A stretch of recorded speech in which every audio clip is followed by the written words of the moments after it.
नमस्कार दोस्तों, आप सभी का स्वागत है हमारे YouTube channel short hand house पर। दोस्तों, हिंदी शॉर्ट हैंड डिक्टेशन प्राप्त करने के लिए आप हमारे YouTube चैनल को सब्सक्राइब करें तथा वीडियोज को लाइक एवं शेयर करें। हिंदी शॉर्ट हैंड डिक्टेशन प्रारंभ होगी 5 सेकंड बाद।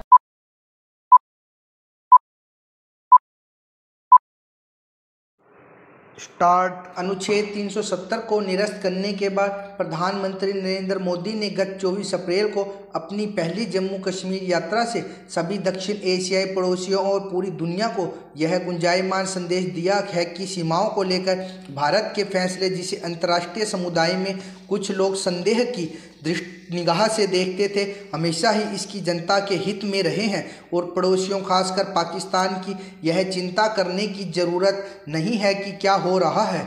वास्तव में यह दुनिया के उन संशयवादियों जो कश्मीर को एक क्षेत्र के रूप में देखना चाहते थे के लिए बड़ा संदेश था कि स्थायी समाधान के लिए इस प्रावधान को हटाना जरूरी हो गया था।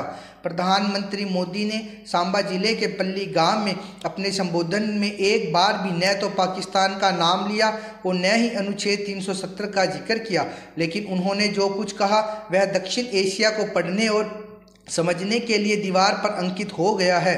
जब उन्होंने लोकतंत्र और विकास पर चिंता जताई, आम समझ यह रही है कि मोदी पंचायती राज के रूप में जमीनी लोकतंत्र और केंद्र शासित प्रदेश के ढांचागत विकास की नई लहर का उल्लेख कर रहे हैं, जिसे पिछले 2-3 वर्षों में पल्लवित और पोषित किया गया है। सबसे महत्वपूर्ण बात जम्मू कश्मीर में जमीनी स्तर पर लोकतंत्र के फलने फूलने के बारे में थी, जहां 30,000 से अधिक पंचायत प्रतिनिधि अपने अपने क्षेत्र के विकास के लिए जवाबदेह हैं। प्रधानमंत्री का निशाना न केवल उन पर था जो जम्मू कश्मीर में लोकतंत्र के तरीके पर सवाल उठाते रहे हैं, बल्कि ऐसे तत्वों के पीछे छिपे पाकिस्तान पर भी था जहां लोकतंत्र का हास्यास्पद प्रदर्शन होता रहा है।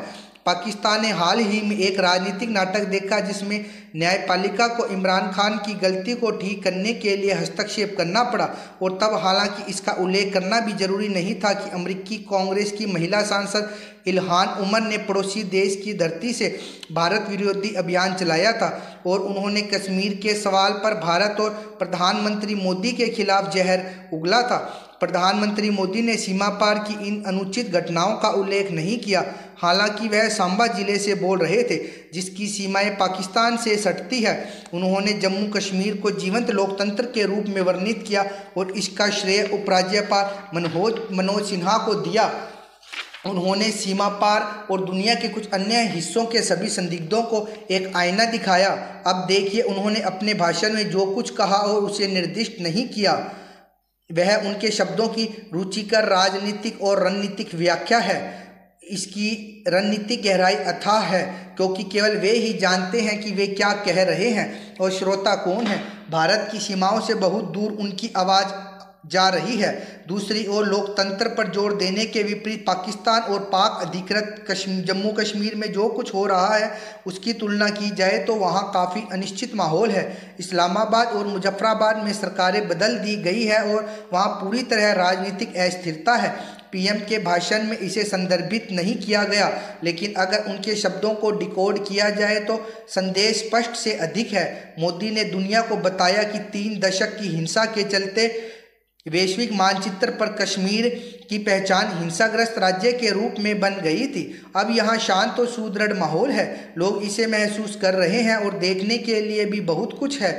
उनके भाषण की सौम्यता और सौंदर्य इस तथ्य में निहित है कि उन्होंने अपने संदेश को समझने के लिए दूसरों पर छोड़ दिया।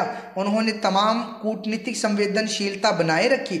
अब अंतर्राष्ट्रीय पर्यवेक्षकों को यह देखना है कि कश्मीर में हालात कैसे बदल गए हैं और जो इसके स्टेटस पर बेसुरा राग अलाप रहे हैं, ऐसे सभी लोगों को अपने अपने सबक सीखने होंगे। देश में आए दिन हो रहे सड़क हादसों को देखकर लगता है कि परिवहन और पुलिस विभाग सिर्फ सड़क सुरक्षा सप्ताह, पखवाड़ा या माह बनाकर कर्तव्यों की इतिश्री कर रहे हैं। न तेज रफ्तार वाहनों पर लगाम का कोई बंदोबस्त किया जाता है और न ही हादसों को न्योता देती क्षतिग्रस्त सड़कों की मरम्मत की ओर किसी का ध्यान जाता। पिछले एक पखवाड़े को ही ले तो देश भर में सड़क हादसों ने दर्जनों लोगों की जान ले ली है और सैकड़ों घायल भी हुए हैं। आए दिन सड़कें खून से रंगने लगी है। इन हादसों में कुछ में तो समूचा परिवार ही खत्म हो गया। हादसों में जान गंवाने वालों के परिजनों के आंसू सूखने का नाम नहीं ले रहे। ऐसा नहीं है कि दूसरों की लापरवाही से ही ये हादसे हुए हैं, वाहन चालक की लापरवाही भी ऐसे हादसों का बड़ा कारण बनती है। इन दिनों शादियों का सीजन भी है। कोरोना संक्रमण के भयावह दौर के बाद आयोजनों में शिरकत बढ़ने से सड़क मार्ग से आवाजाही भी बढ़ी है। जरा सी भी लापरवाही कब हादसों का सबब बन जाए कुछ कहा नहीं जा सकता। मोटे तौर पर सड़क हादसों का सबसे बड़ा कारण वाहनों की तेज गति होना सामने आया है। यातायात नियमों का उल्लंघन करने वाले भी इन हादसों की वजह बनते हैं। पिछले दिनों प्रधानमंत्री ने भी देश में लगातार हो रहे सड़क हादसों और लोगों की मौतों पर चिंता जताई थी। परिवहन विभाग के आंकड़ों के मुताबिक पिछले साल देश में करीब 21,000 सड़क हादसे हुए, जिनमें 10,000 से ज़्यादा लोगों की जान गई। करीब 80% हादसों में वाहन का तेज गति से चलना कारण पाया गया। जिम्मेदारों की अनदेखी के चलते इन दिनों सड़कों पर ओवरलोड वाहन सरपट दौड़ रहे हैं। बस, जीप, ट्रैक्टर, ट्रॉली में लोग खचाखच भरे नजर आते हैं। निजी वाहनों में भी क्षमता से दोगुनी सवारियां देखी जाती है। ऐसे में हादसों में हताहतों की संख्या भी ज़्यादा हो रही है। पिछले कुछ सालों में देश में हाईवे व सड़क विस्तार कार्यों के कारण भी सड़क हादसों में बढ़ोतरी हुई है। सड़क पर सुरक्षा व सावधानीपूर्ण रवैये के लिए लोगों को सिर्फ एक सप्ताह या माह तक ही जागरूक करने के बजाय पूरे साल सतर्क करने की ज़रूरत है। केवल सड़क सुरक्षा पखवाड़े के दौरान ही नहीं, ओवरलोड या यातायात नियमों के उल्लंघन पर बिना कोई ढील किए कार्यवाही किए जाने की ज़रूरत है। गर्मी के सबसे भीषण दौर के शेष रहते देश में बिजली की जो स्थिति हो गई है वह भविष्य की तकलीफ़ों का एहसास देने के लिए काफ़ी है। गर्मी का शुरुआती महीना अप्रैल अभी निकला नहीं है और हाल यह है कि 12 राज्यों में तो बिजली के लिए त्राही त्राही मच गई है। इसका यह अर्थ नहीं है कि अन्य प्रदेश संकट से बचे हुए हैं। बिजली संकट की आहट वे भी महसूस कर रहे हैं। देश में जो व्यवस्था चल रही है उसमें वे भी ज़्यादा समय तक अप्रभावित नहीं रह सकते। समस्या क्यों है, इसका सीधा सा जवाब है लचर प्रबंधन। हर साल इस तरह की परेशानी आती है। इस मौसम में देश के लगभग हर ताप बिजली घर से सुनने में आता है कि 1-2 दिन की बिजली के लिए ही कोयला बचा हुआ है। लगभग सभी ताप बिजली घर आधे से भी कम क्षमता पर चल रहे हैं। पूरा कोयला नहीं मिलेगा तो वे क्या करेंगे?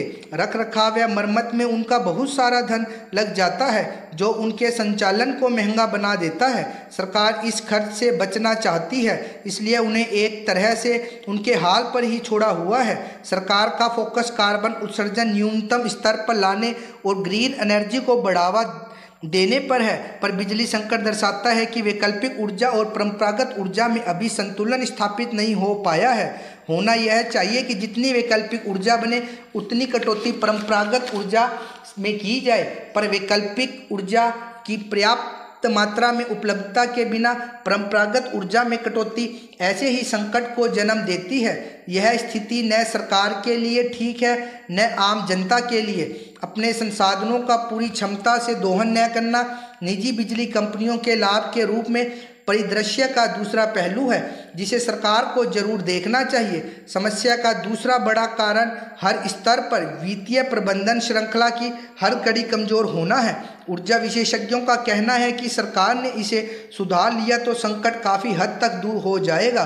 कोल इंडिया को कोयला के पेटे ऊर्जा उत्पादन कंपनियों से 12,300 करोड़ रुपए लेने हैं। इन कंपनियों का ऊर्जा वितरण कंपनियों पर 1.1 लाख करोड़ रुपए और वितरण कंपनियों का सरकारों समेत उपभोक्ताओं के घाटे और कर्ज में दबे होने का यही कारण है। विभिन्न सरकारें सब्सिडी या मुफ्त बिजली दे रही है, पर इस राशि का भुगतान वितरण कंपनियों को नियमित रूप से नहीं कर रही है।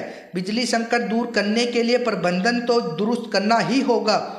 लगभग 40 साल पहले यानी 1982 का 25 अप्रैल था जब दूरदर्शन ने देश में प्रायोगिक रूप से कलर प्रसारण की शुरुआत की और देखते देखते लकड़ी के बक्से में शटर वाले दरवाजे के पीछे टेलीविज़न ने देश में भी रंगों के साथ खुली हवा में सांस लेने की शुरुआत कर दी। वास्तव में यह आज़ादी सिर्फ बक्से से आज़ादी नहीं थी, तमाम पुरानी मान्यताओं से भी आज़ादी थी। वास्तव में मानव के स्वभाव में ही शायद यह है कि किसी भी नई तकनीक, नए आविष्कार को वह सहजता से स्वीकार नहीं कर पाता। अरस्तु और गैलीलियो की बात तो बड़ी है। देश में 1938 में किसान कन्या के साथ जब सिनेमा को रंग मिले तो कई नामचीन फिल्मकारों को अपनी क्रिएटिविटी में यह हस्तक्षेप लगा। आश्चर्य नहीं कि रंग मिलने के बहुत बाद तक ब्लैक एंड वाइट फिल्में बनती रही थी। स्टॉप 160 शब्द प्रति मिनट की गति से थी ये डिक्टेशन। इसका बार बार अभ्यास करिए और इसको ट्रांसक्राइब जरूर कीजिए। धन्यवाद।